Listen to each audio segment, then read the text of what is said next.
This solo build for Specter is extremely strong. It is very tanky while still applying a lot of damage and having a lot of sustain. It is perfectly suited for soloing almost anything in the open world.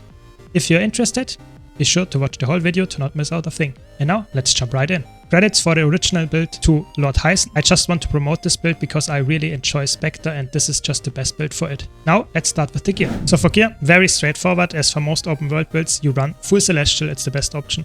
You go with Superior Rune of the Trapper and you go with Condition Damage and Fusion if you can afford them.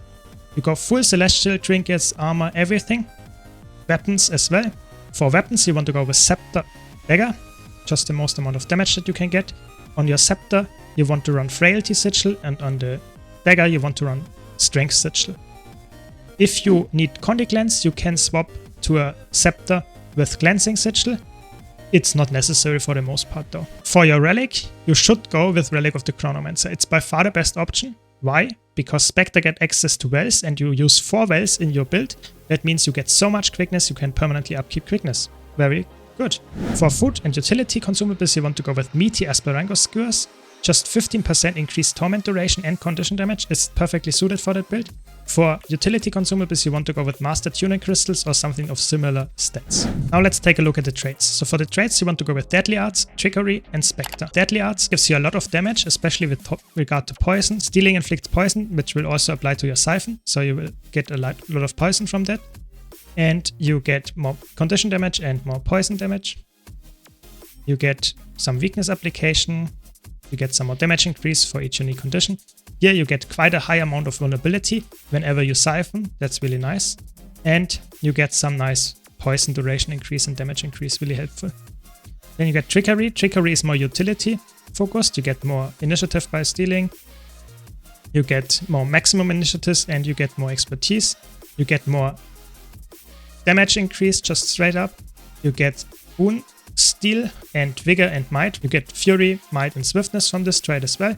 And very important, Quick Pockets gives you initiative back whenever you weapon swap or you swap in or out of the shroud, which also counts as weapon swapping. So be aware of that. Free initiative, it's quite a lot. It's very helpful for this build because Specter actually gets an initiative penalty. Then Second Opinion, it's so good on a Celestial build, gives you a lot of condition damage and healing power based on your condition damage, so you get even more healing power. If you can afford dropping this damage and healing power decrease, because you need Condi Cleanse, you can go for that one. And Shallow Graves gives you a lot of Condi Cleanses, or rather Condi Transfers with your Steel as well. So this can be a very good way to deal with conditions, but mostly you should not need it. So you could go for the Second Opinion, which gives you more damage.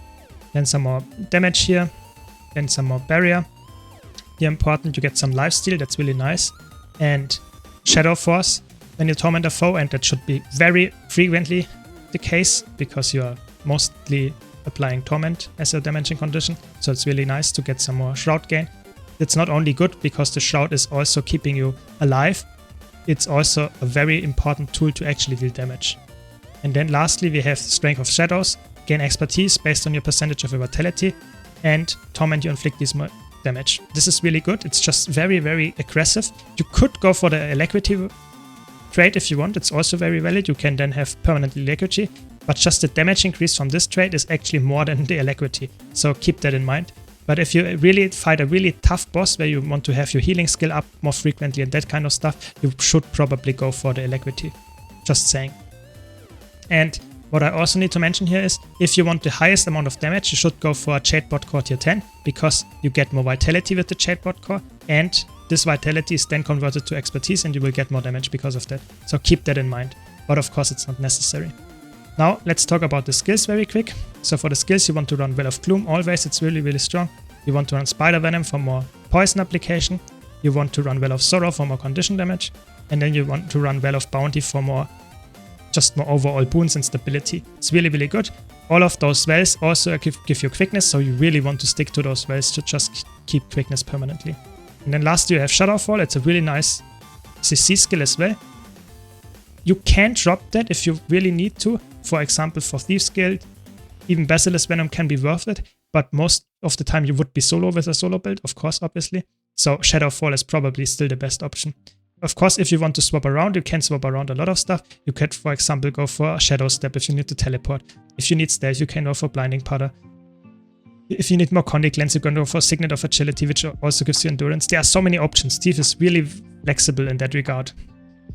When it comes to weapon skills, you would always spam your 3 skill for damage. That's the only skill that really is important because it applies a lot of conditions, a lot of damage. You can use your 2 skill to get some barrier and protection if you really need it to, and a blast finisher as well, but typically you shouldn't need it. You just spam your 3 skill.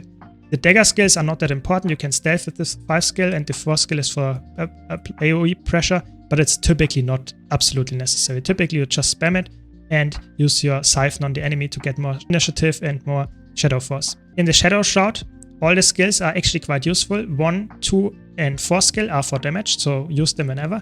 And Blast Finisher on the 2 on Condic Lens is also very helpful. The 3 skill is also some very nice barrier and fear, so really nice. Can also be helpful with the Bleed Finisher. And the 5 skill is really, really good because it's not only a heavy CC and a blast, but it's also giving you instantly stability, so it's really, really good. When it comes to the rotation, typically you want to start with casting your Spider Venom and your Well of Sorrow, and then you want to spam Twilight combo, so your 3 skill on Scepter, until you run out of initiative, and then you would probably swap weapons depending on what the fight requires you to do, to actually get another initiative reset and get another Twilight combo out. Then you steal, or you could steal before, it doesn't really matter, just steal whenever, and get some nice Shadow Force as well, and get another Twilight combo, and then you go into Shroud with almost no initiative.